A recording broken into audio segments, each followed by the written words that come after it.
আচারগুলো একটু গুছিয়ে রাখি, দেখতে সুন্দর লাগবে। আর এটা কাস্টমার একটু বেশি আসে, বেচা কিনা ভালো হয় আলহামদুলিল্লাহ। সাজায় রাখলে কাস্টমার নিতে পছন্দ করবে।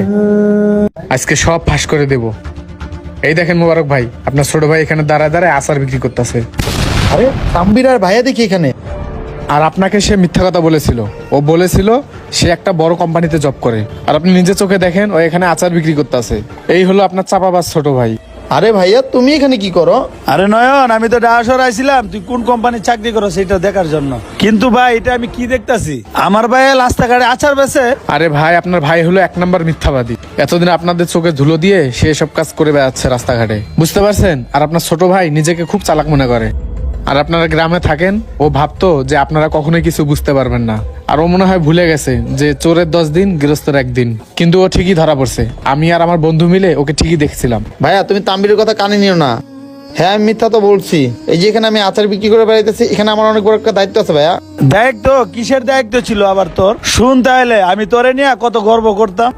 চাচা, আমার ভাই ডাহাশর অনেক বড় কোম্পানিতে চাকরি করে। আপনি জানেন প্রতি মাসে 50-60 হাজার টাকা কামায় আমার ভাই। আমাদের মুখ তো উজ্জ্বল করে দিল আমার ভাই। আমাদের আর চিন্তা করতে হবে না, আমরা সারা জীবন সুখে থাকবো। ওই মিয়া, চাপা মারেন কেন? আপনার ছোট ভাই তো ঢাকা শহরে আচার বিক্রি করে খায়। আরে তাম্বির এসব কি বলতাছে? আর আপনি মিয়া এখানে বয়ে বয়ে বড় বড় বয়ান মারতাছেন। তাম্বির দেখ, মিথ্যা কথা বলবি না, ওর ব্যাপারে কোনো খারাপ মন্তব্য করবি না, তাহলে আমি ভুলে যাব তুই যে আমার এলাকার ছোট ভাই। আরেকবার আমার ছোট ভাইয়ের ব্যাপারে উল্টা পাল্টা কথা বললে তোর খবর আছে। বুঝছস তাম্বির? আমি বুঝতে পারছি আমার ভাইয়ের সফলতা দেখে তোরা জলস। ওই মিয়া, আপনার ভাইয়ের বিষয়ে আমরা জ্বলমুখে। আপনার ভাইকে আমাদের 1-2 টাকা খাইতে দেয় যে ওর বিষয়ে আমাদের জ্বলতে হবে, যে ওর কথায় আমাদের জ্বলতে হবো। আর আমি জানি আপনি আমার কথায় কোনো বিশ্বাস করবেন না। তবে হ্যাঁ, আপনি যদি প্রমাণ চান তাহলে চলেন আমার সাথে, আমি আপনাকে প্রমাণ দেখাই। আচ্ছা চল, প্রমাণ যদি না দেখে তারা তোর একদিন আর আমার একদিন। আচ্ছা চলেন, আমি যদি প্রমাণ না দেখাইতে পারি তাহলে এলাকার মধ্যে আমার কান ধরে তবা করায়েন। আর বড় ভাই একটা কথা মনে রাখবেন, আমি যদি প্রমাণ দেখাইতে পারি তাহলে কিন্তু আপনার কান ধরে পুরো এলাকা ঘুরতে হবে। ঠিক আছে চল, তোর কথা যদি সত্যি হয় তাহলে আমিও কানো ধরে ঘুরবো এই এলাকায়। চল চলেন। ছোট এই ঘটনা তোর জন্য এলাকায় অনেক কান ধরে উঠতে হইব, বসতে হইব আমার সবার সামনে, বুঝতে পারছস? তুই আমাদের মান সম্মান ডুবাইছস সব। ভাইয়া তুমি এগুলো কি বলতেছো? এখানে আমার কোথায় দোষ? আমি কি করব?